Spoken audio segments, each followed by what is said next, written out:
New year, new team, same results, but what's the call? Is this a moral victory?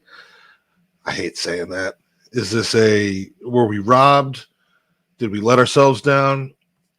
I'm conflicted. So who better to talk to than everyone?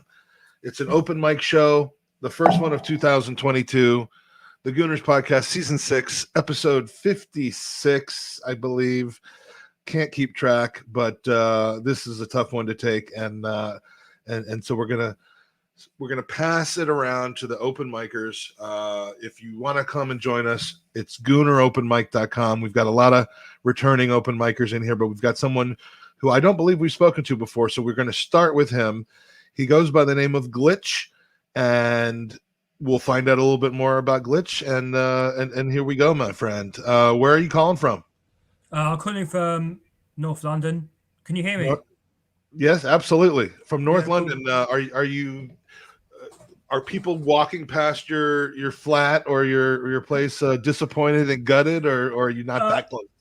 To be honest with you, I live like between Arsenal and Spurs, so it's not really. I don't live in Islington or Finsbury Park, so I live more in the Barnet area, so Okay. it's kind of like indifferent, I guess. Well, but you're not indifferent, and we're gonna find No, out. of course not. We're gonna find out what you thought about the game today. I mean, look, I'm gonna give my opinion first, which is I'm proud of this. I'm proud of the team today.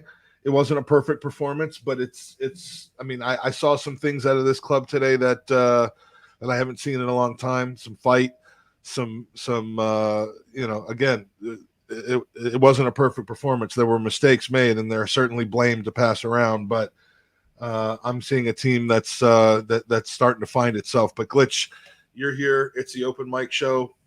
What do you want to talk about? um, Firstly, I'd like to say I think I agree with you on that aspect. I'd say though, you know, we're a long way off from being like a perfect, a near to perfect team. And I think the performance we saw today from our lads was absolutely exemplary. Um, what really ground my gears and continues to grind my gears is because I'm blind. I was listening to the commentary on Talksport. Um, what I don't get is they keep talking about this 50% margin of error. And I'm thinking to myself, okay, so we've got this, with the Odegaard penalty, we've got this margin of error, and then with the silver penalty, with the one that Mahrez scored, we got that margin of error. So what is the point of VAR if these margins of error are still gonna remain so high? I don't understand why we have to overcomplicate things because when they first started advertising VAR to us, because I don't actually believe that VAR is making the game better, but when they first started promoting this stuff, there's like it's going to slow down indecision, it's gonna make things more decisive, make things more clearer, but it's done the opposite, and it almost feels like to me half of the time, and this isn't just for Arsenal now. It's easy to go, oh, our team. It's easy to say we are robbed, and I do think we were robbed. But let's just put that to a side for now. What what really frustrates me is that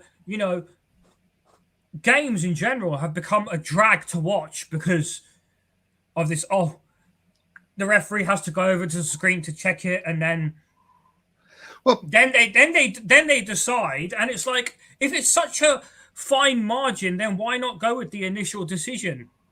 it's crazy because there's really been two major quote unquote advancements made in the game in the last 5 or 6 years. One of them is perfect goal line technology, Yeah, literally perfect.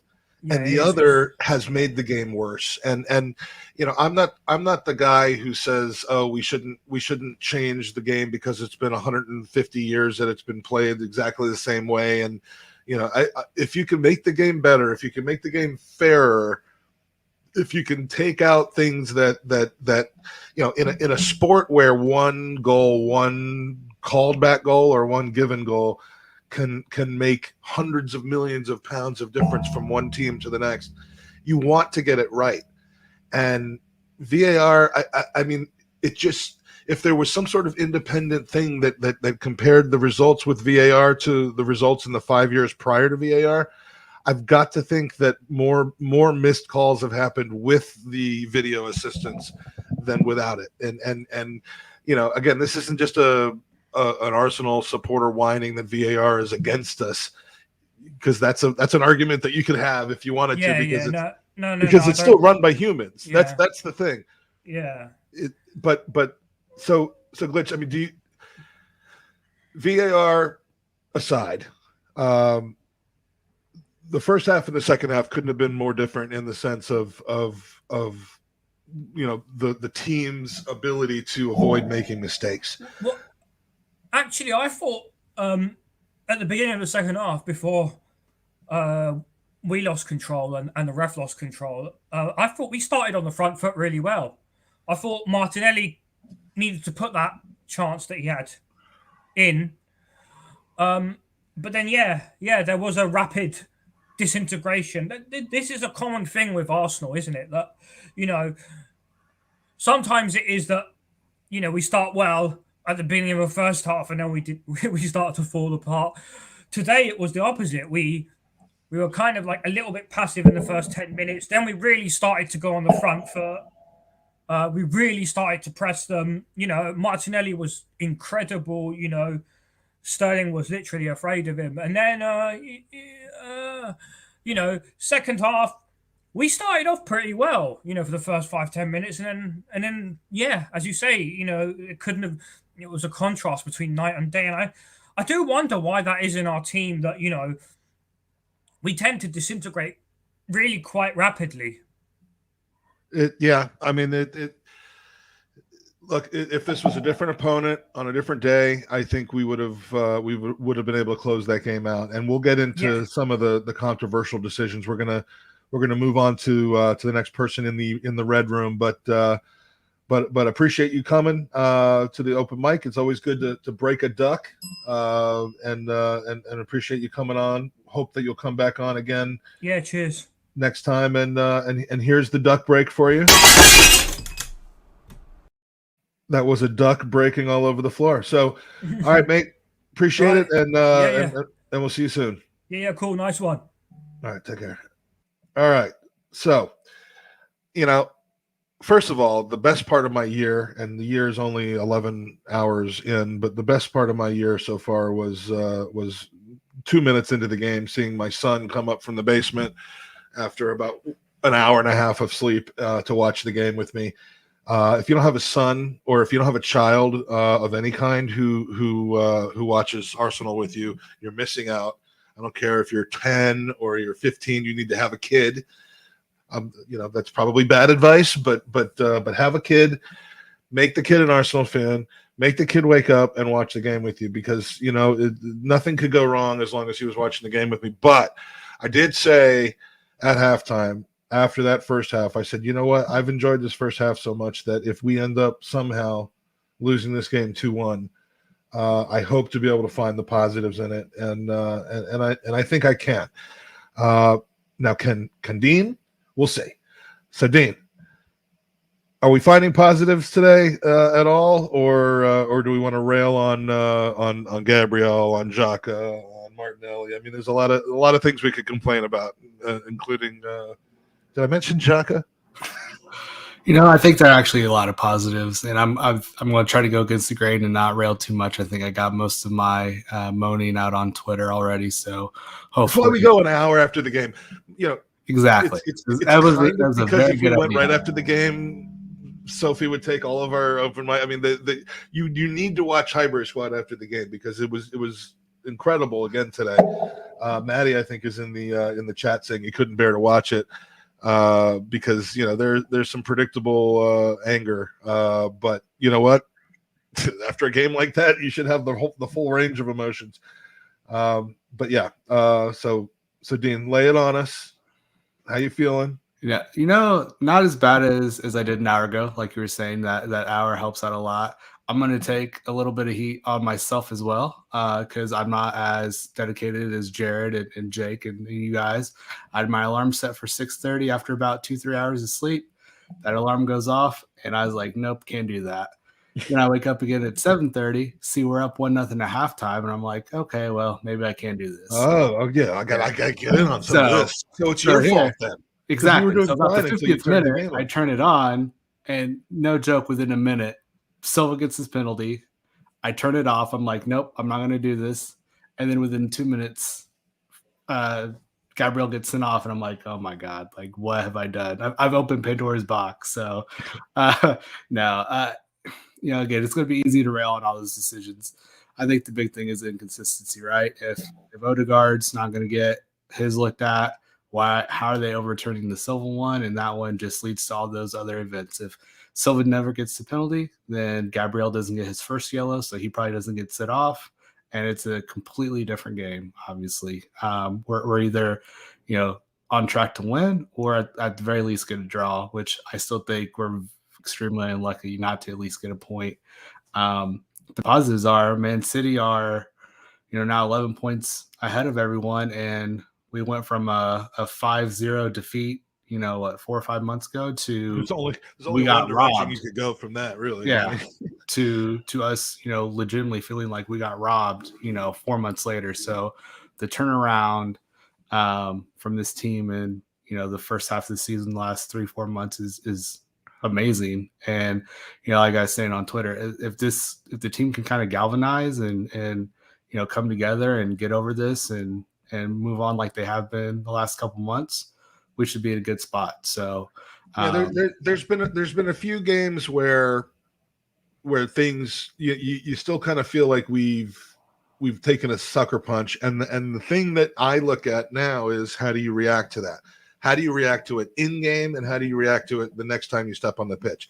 It's kind of funky that the next time we step on the pitch in a Premier League game is 2 weeks from now. Yeah. And it's a massive game in the North London Derby, but we have 3 games in between now and then where we might not see the same players. So it's not quite, the first of these was the last Manchester City game where, we were the worst. We were literally 20th in the league and came out against Norwich and got a job done less than thrillingly, but we got it done.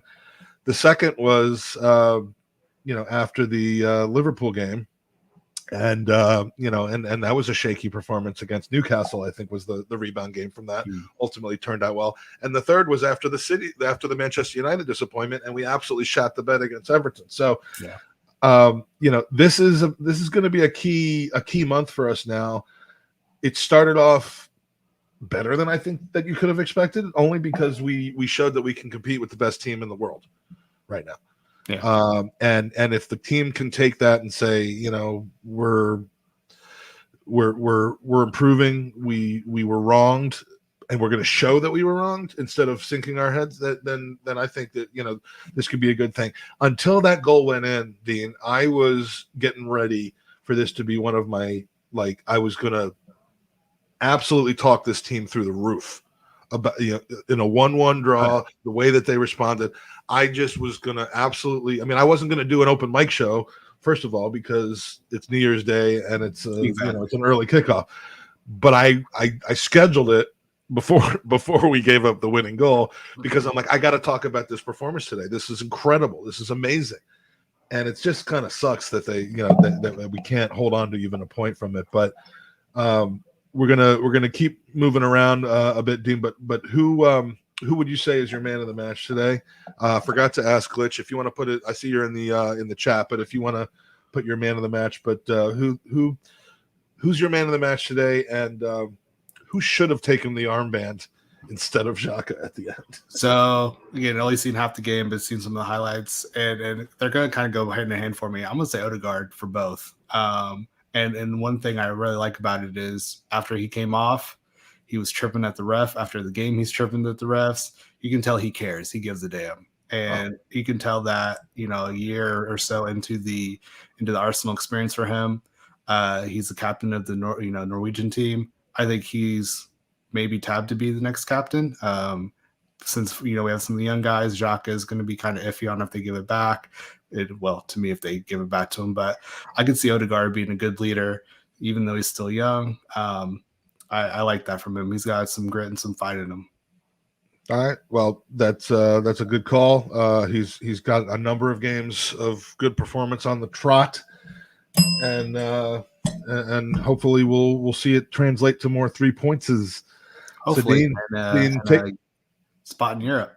Absolutely. All right, man. Take care. We're gonna bring on Drago next. You too. Happy New Year. Happy New Year to you as well. Take care, bud. All right. Let me get rid of you. All right, Drago. Let's get the real. I mean, we haven't really gone in on anybody yet, so I have a feeling you might be ready to do that. Are you taking a moral victory, or do we need to spank anyone today? No, I've been surprisingly calm during the game. I think this refereeing horror show happened against Tottenham or United, I would have been fuming. But it's not a surprise at this point how often they make mistakes, the inconsistency. What are you gonna do?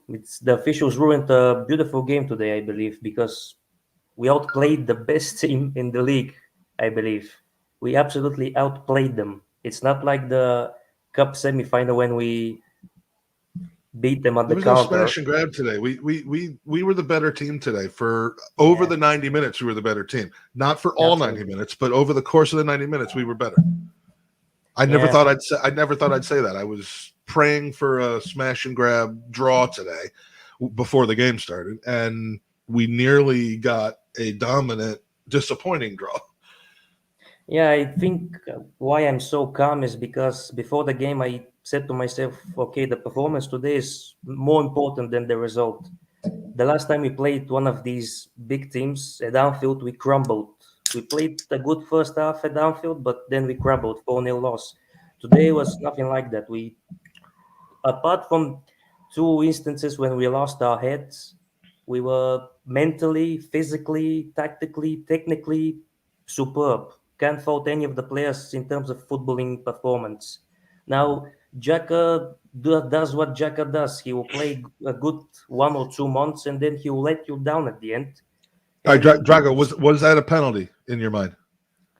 It's difficult because if you give that a penalty, you can give the Odegaard as well a penalty. He doesn't even look at the Odegaard situation. But here we see it 30 times on replay, and please go check it because it's Arsenal.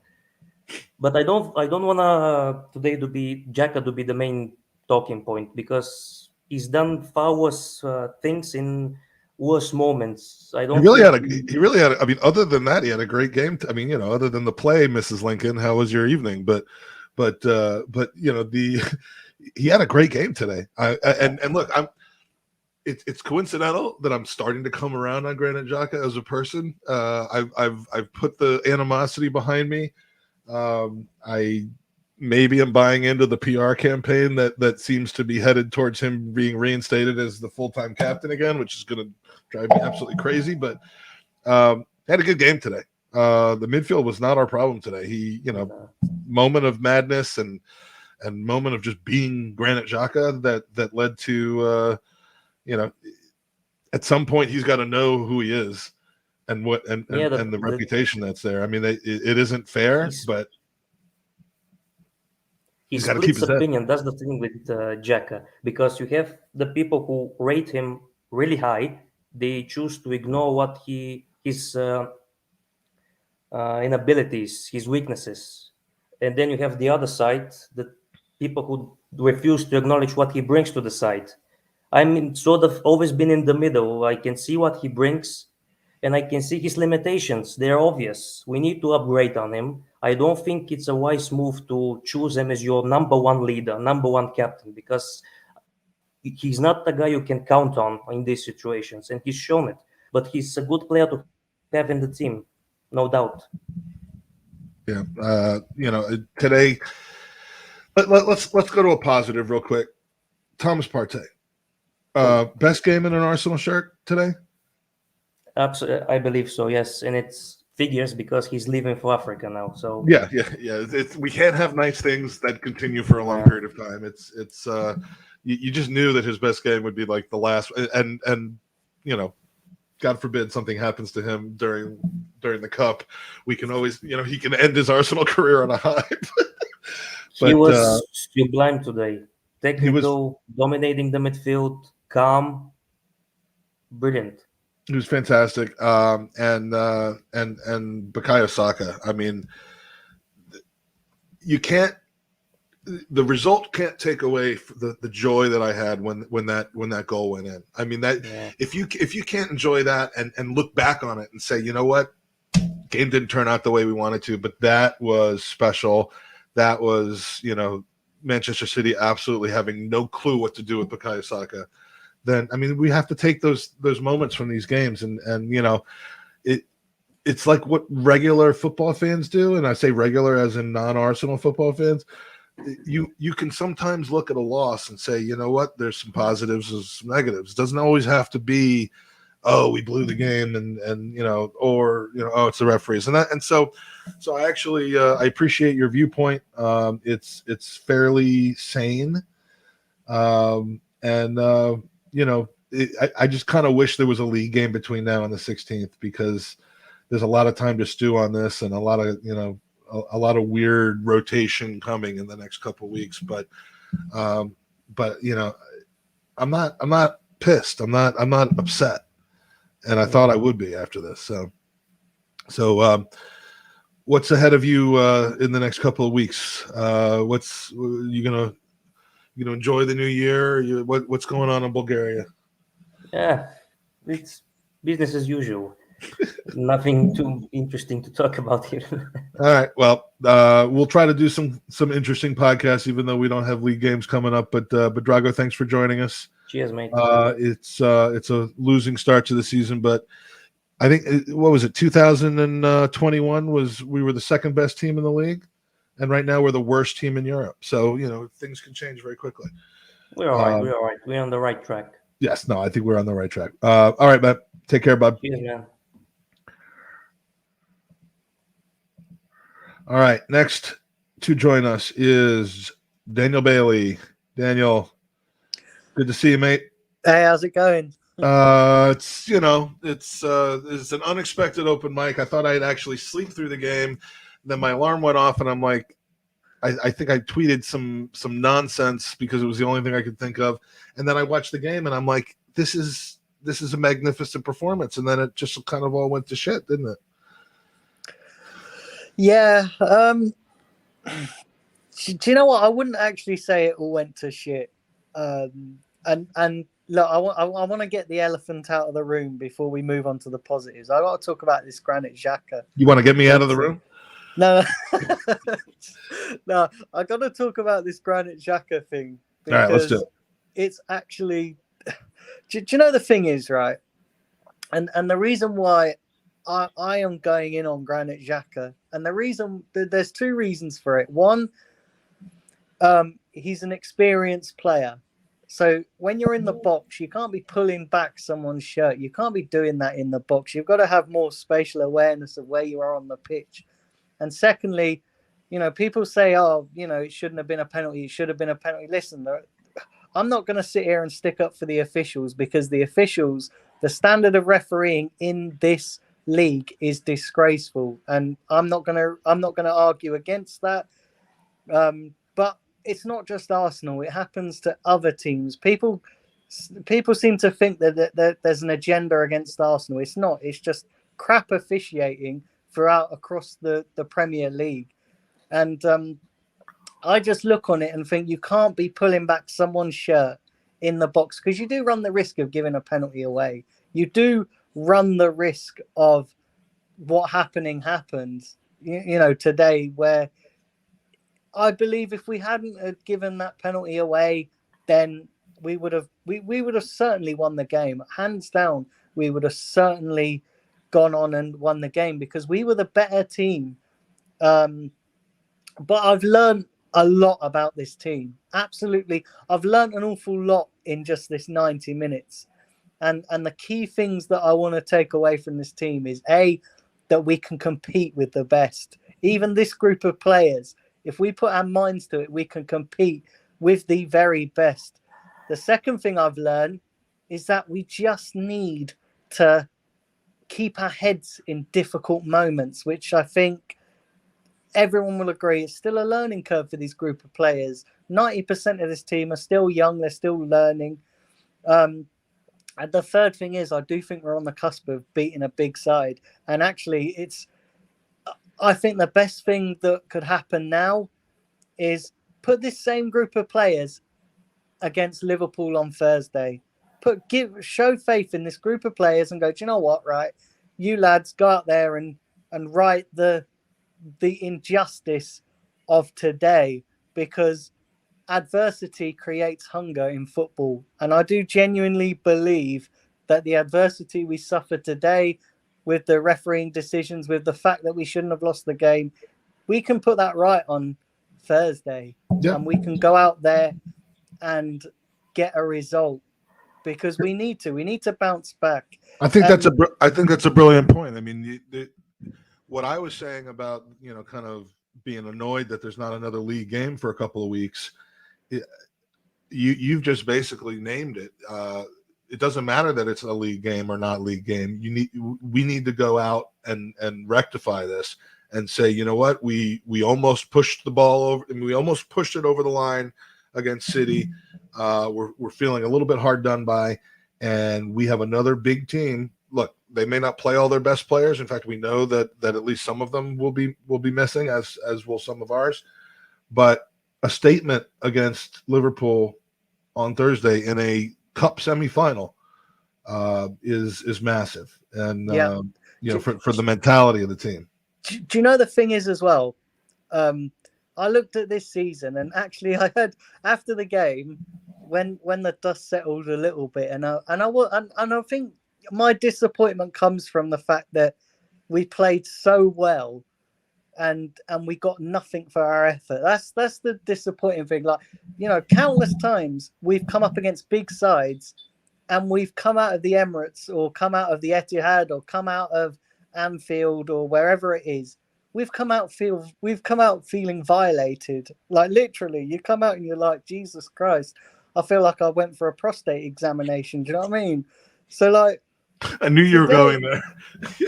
but do you know what? Today, right? We actually, if I was Man City and I was a Man City supporter, I'd be looking at that game going, they got out of jail. Do you know what I mean? Man City got out of jail today. But the thing that I'm learning about this season, and I've analysed every single defeat, every single victory, and it is a season of progression. It's a season of progression. When you look at the first couple of results, listen, we didn't have the correct side in place. We struggled with injuries, with COVID. We didn't have the settled team. And then we went on a little run, got the results. Maybe the performances weren't great, but the results, we needed them. Then we have the little blip against Liverpool, Man United, and listen, Everton was a really poor performance. But Liverpool, we learned things about this side that they needed to improve on. They sort of done it against Man United, but maybe didn't quite do it. Man City today, a massive statement. Even though we lost, it was a statement that we can compete and that we are getting better and that we are not just going to roll over. So I know it's early to say because there's still half of the season to go, but we are progressing as a side and we are moving in the right direction. And I am seeing things from this Arsenal side that I've not seen in a long, long time. And that the one thing as well, Mike, which really impressed me, and yes, we had that little moment of, when Granit Xhaka lost his head, Then Gabriel lost his head. I think Gabriel will learn from that. I think he's got a little bit of credit in the bank, so we can sort of maybe go, do you know what? It was the wrong thing to do, but listen, you'll learn from that. Pick yourself up in the next difficult moment that comes along, because there will be difficult moments that come along. Just try and think a little bit more with your head than your emotions. But going forward, I do feel that we are progressing as a team and we are clicking. I feel like we're gradually clicking, and with a couple more additions, with a couple more guidance from Arteta and these coaches. Listen, I have slated Arteta and I've not really backed him, but you have to give him credit and his coaching team credit for the way that we stood up today. And I look at this team and think, do you know what? If we can just make that big statement, that massive statement of pulling off a result against a big side, if we can pull that off, that will be fantastic. And going back to my earlier point, which I kind of didn't really finish, I went off on a tangent like a dodgy taxi driver. I do feel like, I think you would be a pretty dodgy taxi driver. Yeah, mate, I'd be the worst taxi driver. The central reservation wouldn't even cut it with me. Do you know what I mean? Honestly, no. But the point I want to make, and what really impressed me, was when we had that little blip.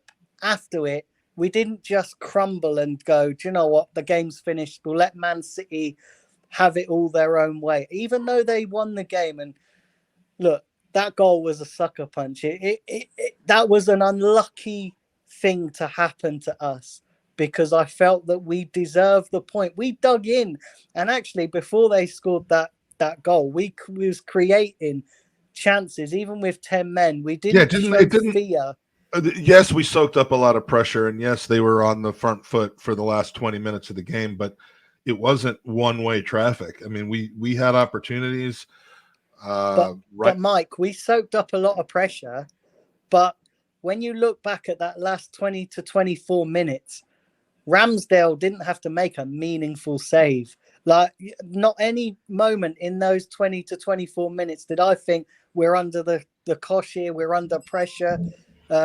If I was looking at it from a Man City point of view, I'd be really disappointed that they didn't make the most of the fact that we were vulnerable, because we were vulnerable after that sending off, and we lost the head, but we managed it. We got it together, and it's just getting rid of those little moments in games, in those little difficult moments. The same thing happened up at Anfield when Klopp and Arteta went at it like two WWE wrestlers, and then we just lost a little bit. It kind of took a bit out of the game. But I feel like we're learning from every negative experience that's happening this season. We are learning. The next big game that we play, ironically, is against Spurs in the league. The next big game, we'll probably learn from that. I hope so. And I agree with you. A lot of the and we're gonna move on to Aston after this, but a lot of the capitulations we saw in the end of the later Arteta or the Arsene Wenger years, those stomach punch games, the 6-1s and the 6-0s, we didn't learn a thing from those. We just moved on and we won most of our games, but then occasionally would just get slapped in the face like that. Do you know everything bad that happens to us right now, I think is part of a learning curve that that is helping us in the future. I mean, it's an optimistic view to say that. Yeah. It's a kind of a way of rationalizing things not going your way, but I think there's evidence that that we are growing as a team. I know you've got to move on, but the one thing I just want to quickly say, that the one thing that worries me is the disruption due to the African Cup of Nations, because we've got this togetherness now, and a few players are going to go. I mean, El Neni, Pepe, and Aubameyang. Obviously, Aubameyang's already gone, but Partey's going to be a bit of a miss. If we can cope through that period and maybe try and get a loan deal to see us through that, that period, maybe till the end of the season. If we can come through that and still be in and around the top 4, then I do think we got a real good chance. Listen, we got a cup semi-final. We got a chance to make it to a final. We start our FA Cup run against Nottingham in a week's time. We've only got we've only got 2 games during the AFCON. We've only got 2 league games during the AFCON.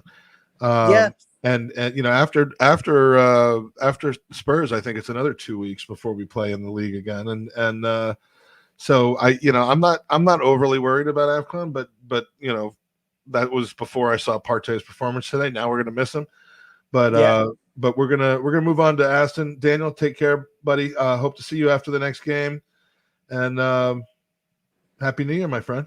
Yeah, no worries. Cheers. I'm actually going to the next game. I'm back my first game back after the Christmas period, so I'll be wherever I am. I'll probably be at a station or something, coming to you live from there. But beautiful.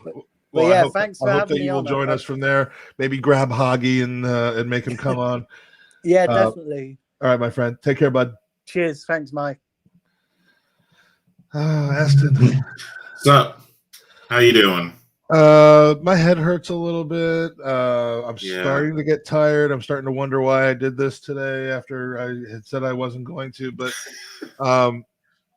so what do we want to harp, or do we want to? I mean, this is probably going to one of the more positive podcasts, I guess, that you could hear today after a loss. But I don't want to get caught up in the negative. But you know, that's why we have an open mic, is because there are some things that we have to discuss. Well, I mean, what is there to harp on? I've seen Granit Xhaka do this for like the last 7 years. There's nothing new to talk about here. We shouldn't focus on that, because every single fan should hold their heads up high, because we were the better team today. When was the last time Arsenal Football Club was better than Manchester City? And not only were we kind of better, even when we beat them in the past, we have. I mean, and really, the only time that we've done that is the FA Cup semifinal. We weren't the better team. Yeah, Mike, brother, they didn't have a shot on target for 45 minutes. Even after we went down to 10 men, they weren't shooting on us. We destroyed them, and it was really fun to watch, because as we were doing it, you could actually see the City players slowly come to grips with the fact that they're not the better team. I mean, how many times did Tomiyasu shut down Sterling before we just can't go that way anymore? He's low key, you know, and I've kind of forgotten with most of our people today to ask for man of the match, but he's mine today. Yeah.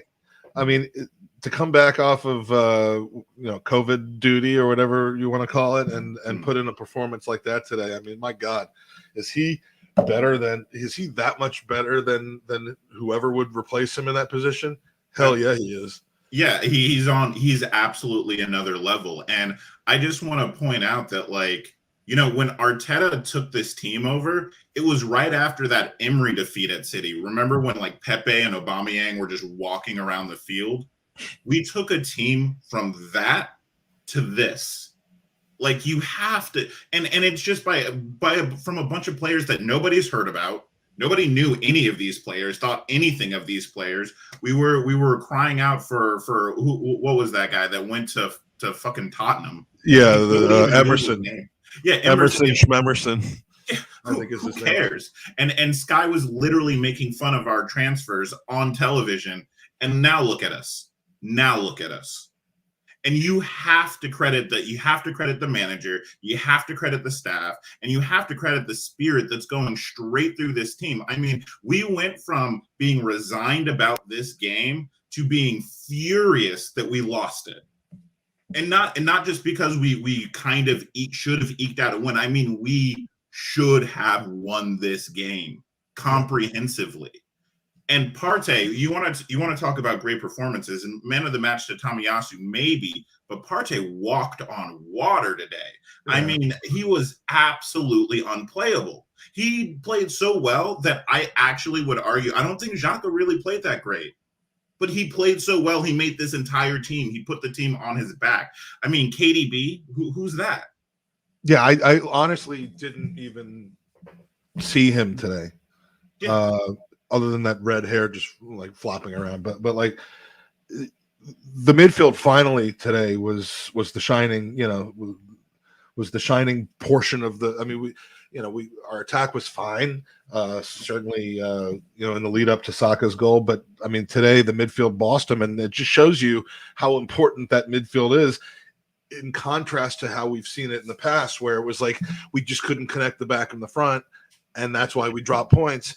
Today, it was the opposite. But yeah, it's why we really you're hoping that we address it with some sort of strategy, because I know everybody's saying that we only have a few AFCON games, but we do have the cup games to play as well. And it's just, I just think that, especially seeing as, I mean, let me put it this way. Before Xhaka maybe lost a couple of managers their shots at Arsenal, but like now Xhaka is actually like stopping us from maybe getting top four, maybe getting. I mean, we beat City except for Xhaka's mistake today. Yeah. So maybe we fix it. Maybe we fix it. Maybe we're back to being like one, maybe two players away from being the best team. Aston, we're not the one thing that Arsenal is incapable of fixing is Granit Xhaka.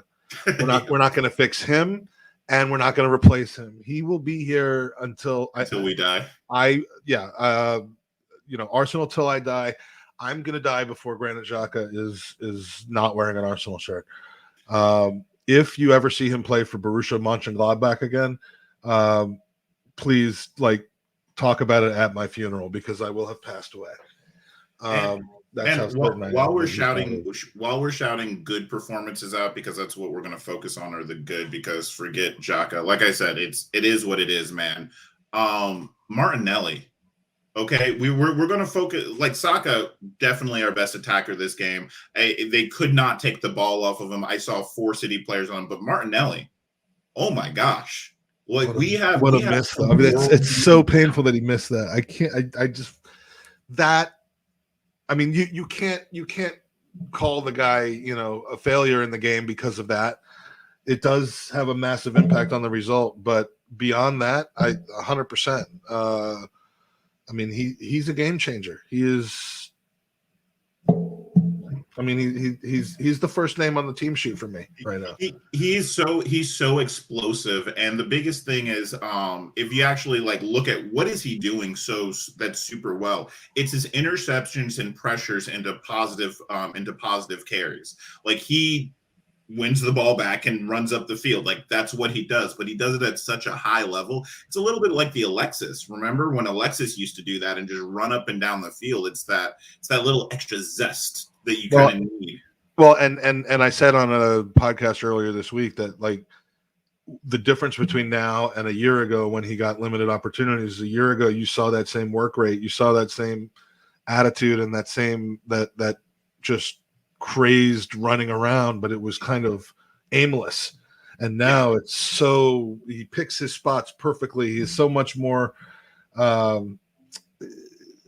just kind of it just makes much more sense what he's doing now. When he comes back, it's not just, he's not taking himself out of position because he's doing it in the wrong time.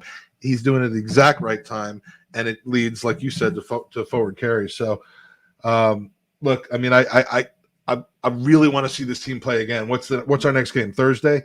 I agree with what Daniel said before. I think when was the last time you've said that, Mike, that you really want to see your Arsenal play again? I mean, I always want to see Arsenal play, but I get what you're saying. I mean, I after a loss, I haven't said that in a long time. That's the difference. I want to see minutes 91 through 180 of this game. and you know what's incredible about that is that's the spirit of the Invincibles. Like, we're mad because we know we were better this day, and we want to play again to show the world that we're better. And that's something that the players have transmitted to the fans for the first time in ages. You know what I'm saying? Like, we're up for it. The fans are up for it, and long may it continue. I mean, the stadium was electric tonight. I was just going to say, after the game, other than the boos at the referees and the outcome, the support for, again, the support for a team that lost the game is another difference that we're seeing, and you're getting a lot of positive energy from that pink room that you're in right now. Is it just the light reflecting off of your shirt, or is it actually a pink room? No. I think it's a combination of my camera and my light's red, so it's coming off pink through the camera. Well, that's that's a hot room, my friend. I mean, hey, listen. Everybody loves that candy, that candy cane chocolate magic. Okay, it's wonderful. Mwah. Candy floss. Mark saying it looks like you've had a candy floss explosion. All right, we're gonna have an explosion by having Daniel Robert on next. I don't know what that means, but Aston, we'll see you soon. Happy New Year, man of the match for you. You've said kind of it's Thomas Partey. Fight me, anybody that thinks it differently. Well, I'm not going to fight you. Well, no, that's because you're a lover, not a fighter. But we talk about that off camera. I'm a lover, not a fighter. And what is it? What do you say? You never have another lover? Is that Michael Jackson, Paul McCartney song? Anyway, while I sort that out, we're going to have Daniel on. Aston, take care, buddy. Happy New Year. Cheers. All right, Daniel, you've been patiently waiting. Is that a piano behind you? That is a piano, yeah. Are you in Abbey Road right now? I mean, and an organ, a keyboard, yeah. Are you a secret musician that we didn't know about? Well, I don't know if you didn't know. Yeah, I studied music at uni. So. Oh, okay, uni. All right. Yeah. Well. We need to turn open mic. I mean, this could be your audition. I mean, play us a song about Arsenal today. I won't be doing that today. Maybe another time. Okay.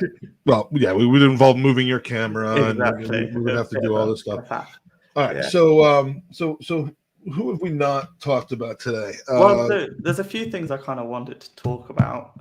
Well, you can't because it's open mic for me. It's not. No, I'm just kidding. What would you like to talk about? I think after seeing this performance, I'm just incredibly proud of the players. I think we were brilliant. I know we lost. I think we were very unlucky to lose. And if we see this performance against not just a good Man City side, this Man City side is the best team we've seen in a while. They're constantly winning big games, 7-0, 4-0, 6. You know, they're a very good team. And we were the better side, and we probably should have got at least a point. Well, we should have won, but that's why I'm proud of the team. So I'm not too bothered about the points or the lack of points we got. But that was one thing. And how nice is it to be able to say that on the heels of grabbing 12 out of 12 points in the last 4 games that. To move us up the table, because other than the games in hand, and we'll see how those sort out. Those haven't worked out so well for the teams chasing us over the last few days. We've kind of built ourselves a bit of a cushion in fourth, sure. You know, which is seeing this side today. I have no doubts that we'll make fourth because I'm kind of got soccer special or whatever you call it, and the way that Spurs are playing apparently is pretty dreadful. And this is against a poor Watford side as well. And yeah, I'm trying to have the game on my cable thing is not working correctly. So is it still 0-0? Yeah, it's still 0-0. Hopefully it stays that way, or Watford can get one up. But I mean, that's against Watford. We played 6. Yeah, they may pick up a point on us today, but I'm feeling better today than I did yesterday about our comps with Spurs right now, with United right now, even with their good game yesterday. I mean, fourth is ours to lose. Yeah, of course. The way we're playing it definitely is. I know we've got a bit of a break till our next Premier League game. We should be beating Spurs. I know it's away from home, isn't it? And it's the North London derby. You kind of put form out the window, but I can't see the way we play. We have to beat them, surely. But that will come in that time. We'll see what the referees have in mind. Yeah, exactly. It could be something. They've already decided what the final is going to be. I just don't, I don't know how brazenly they can pull it off. Speaking of the referees, I do want to touch on, the good old Peter Walton. he was talking a load of. What did he say today? So he was saying about the Odegaard penalty. It definitely was a penalty, and he admitted that it probably is a penalty when you look at it in forensics. But he said the whole point of VAR isn't there to get a decision right. It's just this clear and obvious error. But the whole point, like the offside rule, if it's offside, it's offside. If it's not, it's on. That's looking at it from precise view. So why is that rule different to a foul where Edison doesn't touch the ball, he just gets the man? This is what I don't get. And if there's a call to make, send him to the monitor. And then if he's at the monitor and the ref calls it wrong, then you can fine and blame the ref, is what it is. But give him the opportunity to make that decision with the screen, because if he does it for the other penalty, why isn't it not the same for this one? I don't understand why every VAR call doesn't go to the screen. I mean, offsides, I understand that because the ref on the side of the pitch doesn't have really It's a line. It's either technical ability to draw those vertical lines and stuff. But I mean, it's almost to the point where, you know, as soon as you see this, it means the call's being reversed. Like the referee will never go over to the side and stick with the original call because he's been told that it's wrong. But you've seen videos of that Odegaard thing, and it's so clear that he gets none of the ball, and yet that what was VAR not shown that angle? You just don't, and it's terrible. But yeah, I don't want to dig in too much. I know we have, but it was more the performance and a few players, I guess, that stood out for me.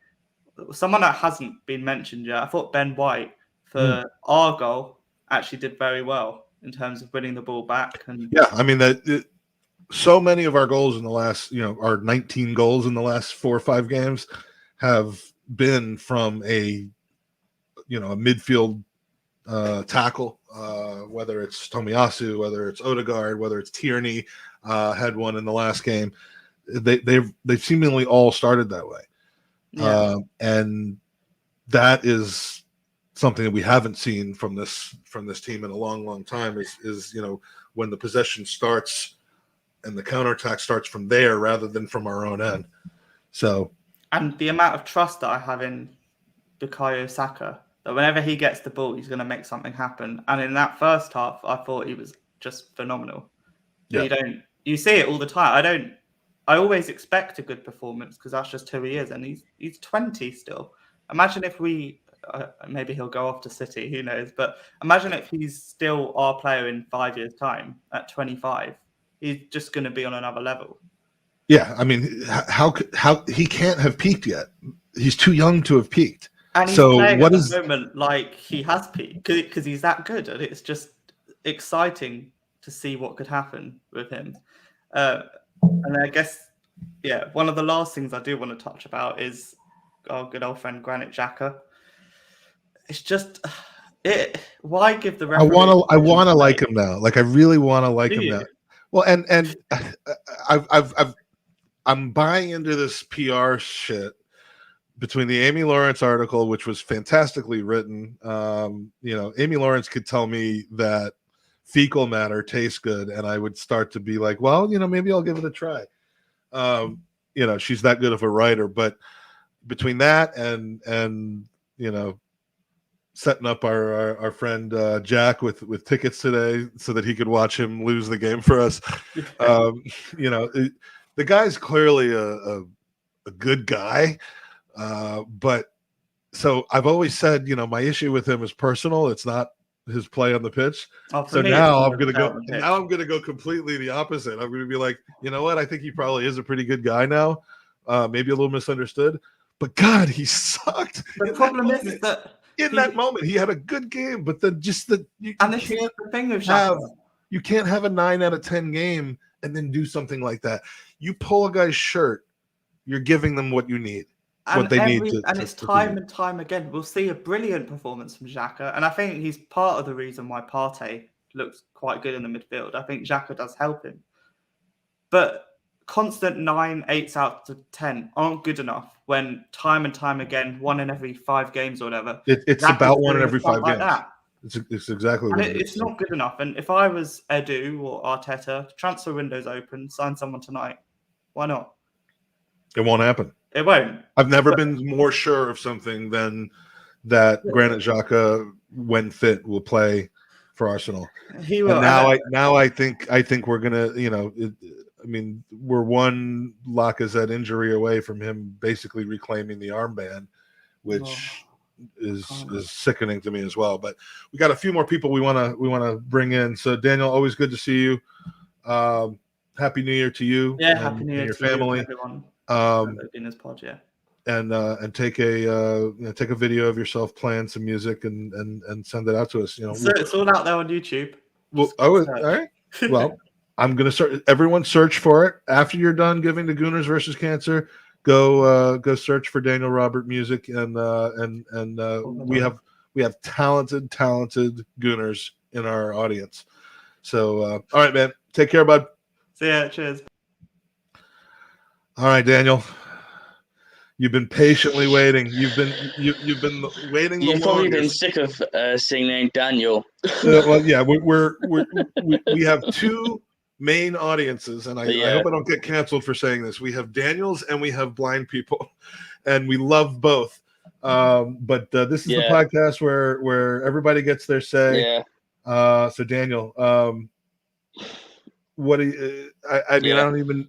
I'm talking my way through it because I don't know whether to be upset or happy. I was going to be happy. I was going to be thrilled with a point because of the resolve that we showed, the way that we earned it. This is one of those games where the result really is less important than the performance to me. You feel the same way? Or no? Well, yeah. Well, we're going to talk about that man again. I mean, let's do it.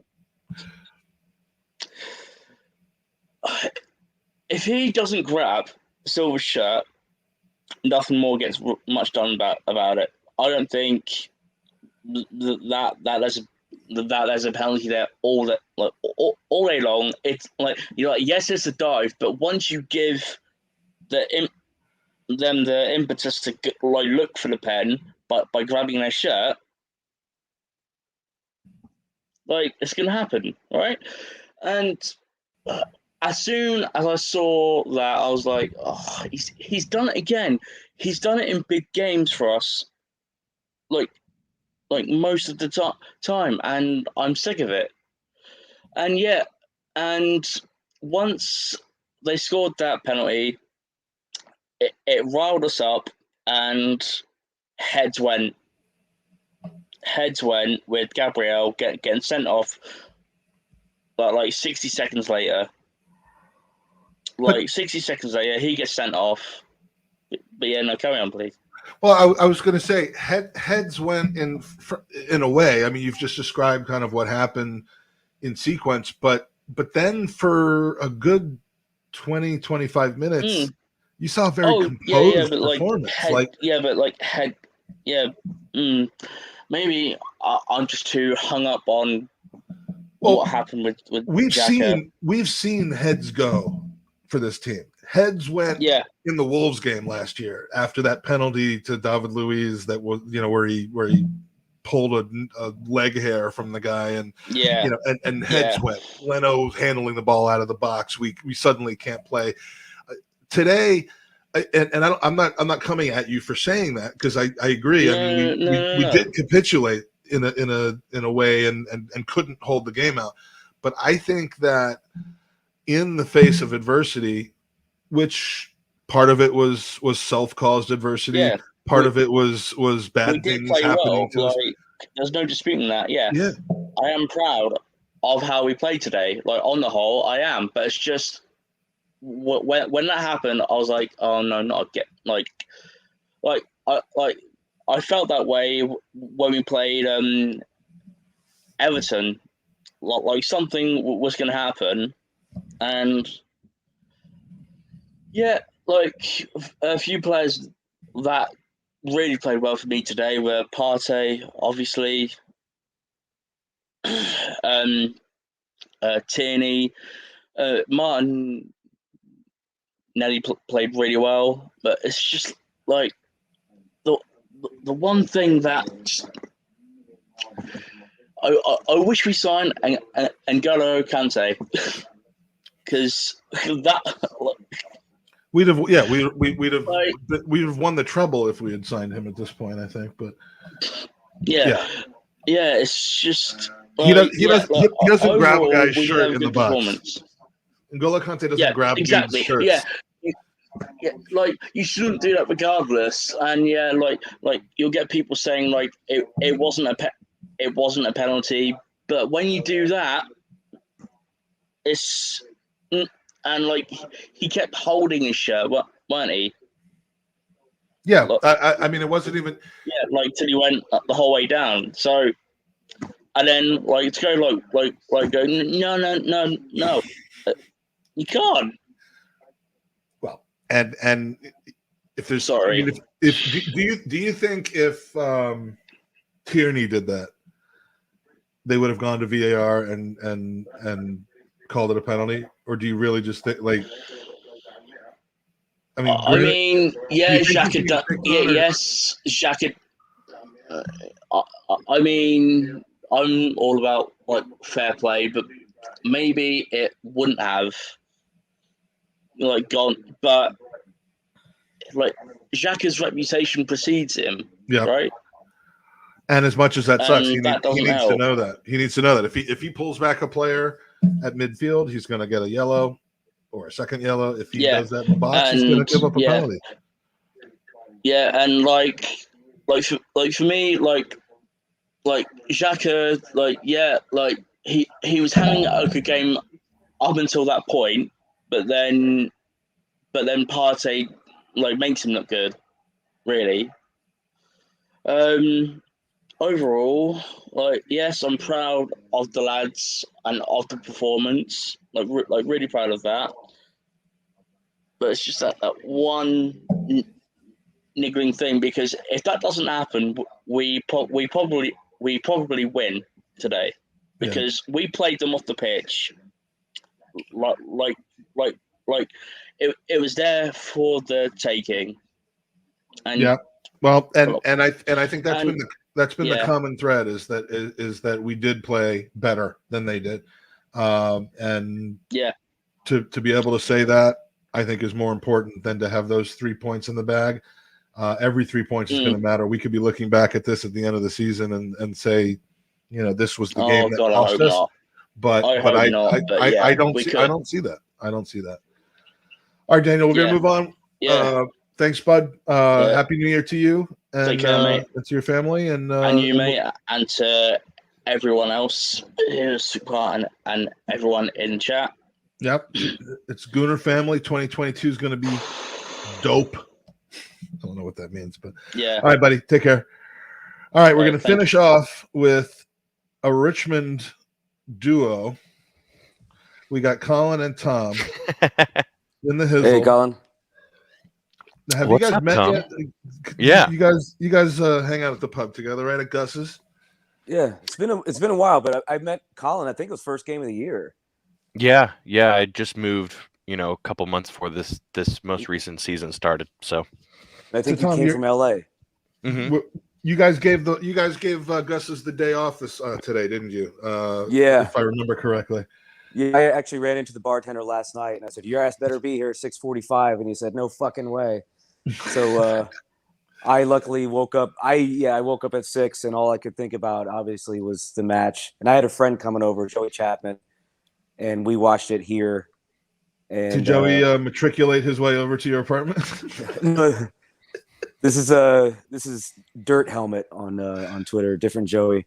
So I don't know. We were losing our minds, man. For that first 50 minutes, that was the best Arsenal football I've seen since we had Wenger as manager. I was just shocked at how good we were, doing everything right.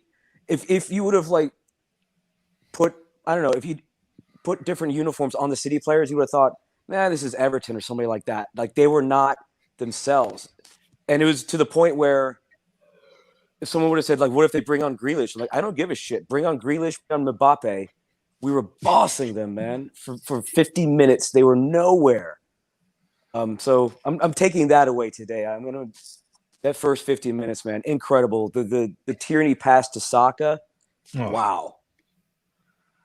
Andy Robertson, eat your heart out. You wish you could make a pass like that.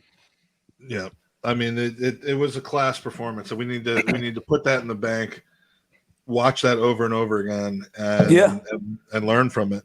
Without Arteta even there, I was we are slightly worried capable. because Arteta is typically on the touchline making those adjustments, telling players to push up, to hold back, to do certain things, those adjustments, even though people like Arsene Wenger used to say, if I'm out on the touchline adjusting, then I have failed, because they need to know what to do as soon as the match starts.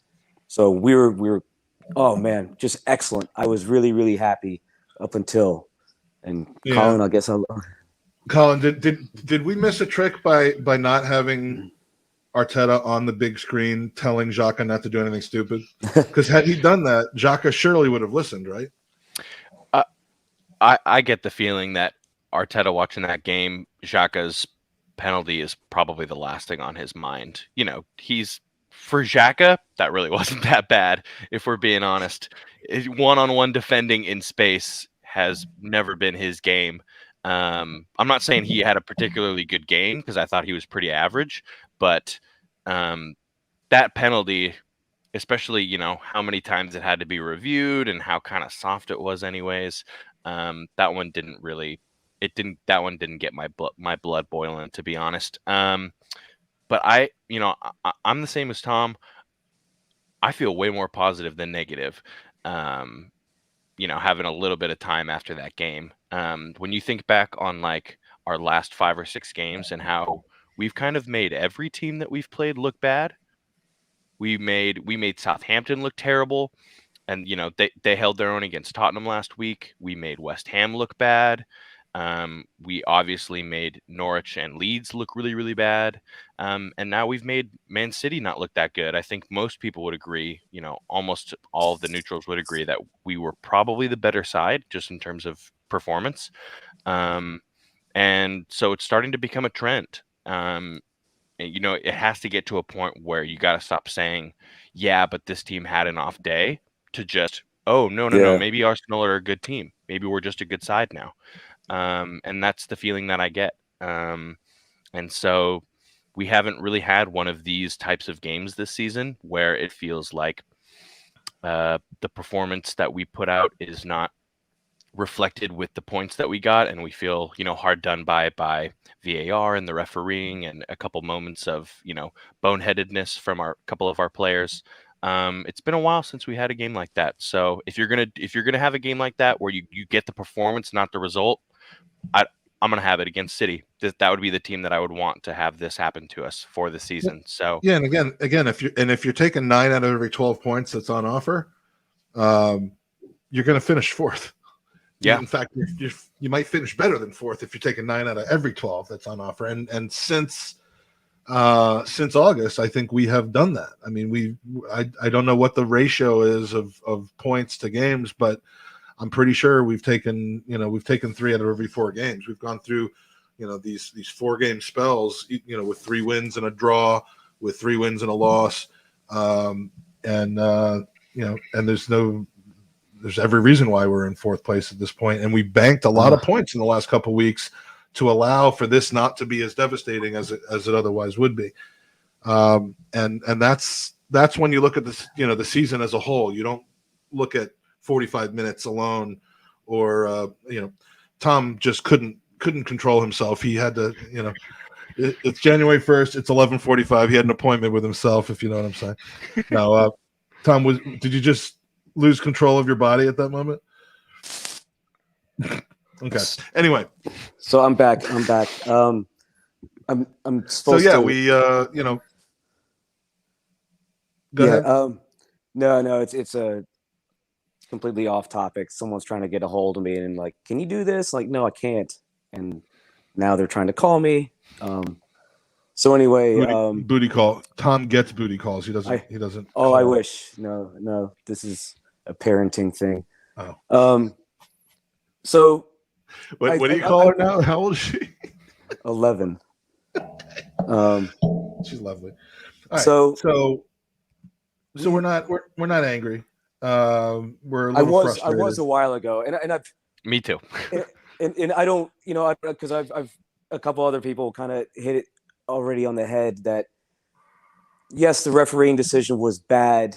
However, Xhaka just has that reputation. He is the guy that he epitomizes the term reputational foul. So when guys like Mohamed Salah, when he goes down the box or Harry Kane goes down the box, they get the call, no matter how egregious it is. Xhaka, on the other hand, can make a clean tackle. And today's tackle, I mean, it wasn't really a tackle, was it? He held but- him up. Yeah, That's what he was trying to do. He was trying to hold him up, and his leg got It was a little a too close. humanitarian thing, and he still got cost us the game.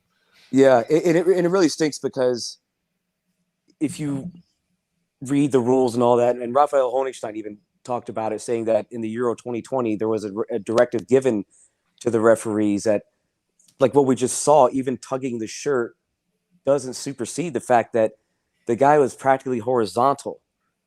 But it just seems like the refs have been given a directive, kind of like I forgot who said this originally, but there's a guy who's retired now, and he said that the refs were directed at one point that if there is a 50-50 call, you give it to the bigger team, which is why way back when we saw things like Ferguson getting the calls. And I feel like the refs must have given a directive this year that if there's any kind of shirt tugging at all, you give it, you award it, which really stinks because what that does is it motivates players to continue to do stuff like that rather than get on with it and play some decent ball.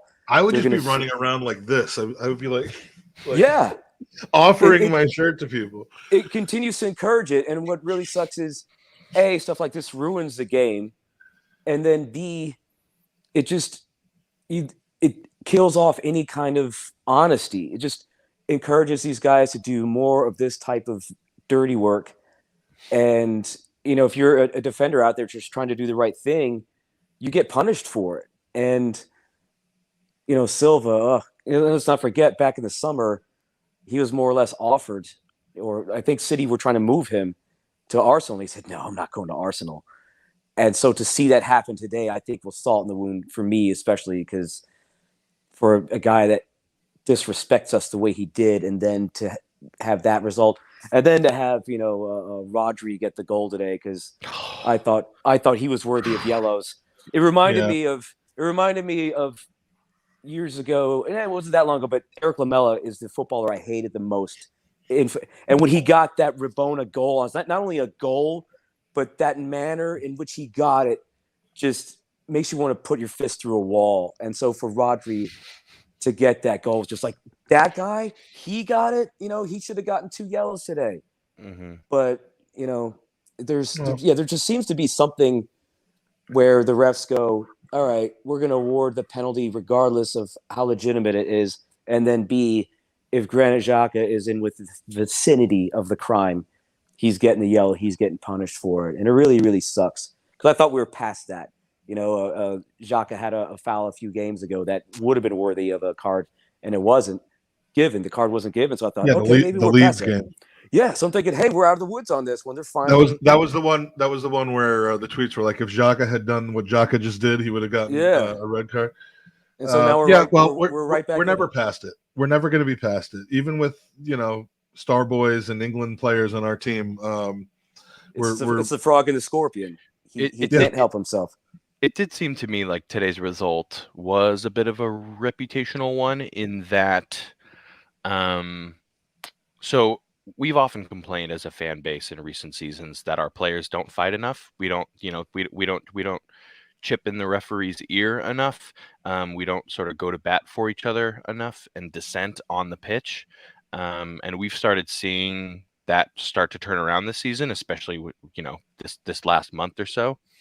And I kind of feel like it's just swung too far the other way, where referees are just so used to Arsenal being that quote unquote soft side, that as soon as we actually buck up and start to chirp the referees and challenge their decisions, the refs are just throwing yellows at us. I mean, the first Gabriel yellow was not even shown on screen at the time. It was it was him, Stuyvenberg, I guess, said in his post-match commentary that he had gone up to the ref and was challenging why he didn't go to the screen for the Odegaard penalty call.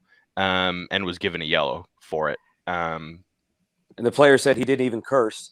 Yeah, so you have to didn't wonder even 'cause curse. typically, And then it if- happened again when we were down to 10 men, and I think Rodri had committed his 40th foul of the game or whatever. And somehow Saka ended up with the yellow for trying to argue that it should have been. Saka of all people. 'Cause Yeah, he's Right. such a dick. It got to that point where I'm just thinking those two instances make me think, if we had more of a reputation in the past for being a side that does this to the refs, I don't think we get either of those yellows. But because the refs aren't used to us actually fighting back, it felt like there was, it's starting to swing too far the other way. Yeah, I mean, look, we're fighting upstream this year and doing a pretty damn good job of it, overcoming all obstacles, and this is another one today. And look, we're gonna end it here because there's about 5 minutes left in this Spurs game, and I don't want to be on air when the inevitable happens. See, I was kind of thinking that Watford would get one, and then we could sing our favorite song. About getting better. Yeah. I don't think it's going to end well. I don't think that this is going to happen today. My God, their uniforms are ugly. Tottenham get battered everywhere they go. Tottenham get battered everywhere they go. Everywhere they go. You could have looked a little more excited during that, by the way, Tom. I know we were hungover, but come on. I needed you in that moment, and you failed me. I don't know what my excuse was that day. Maybe I was just trying too hard to be incognito. I don't know.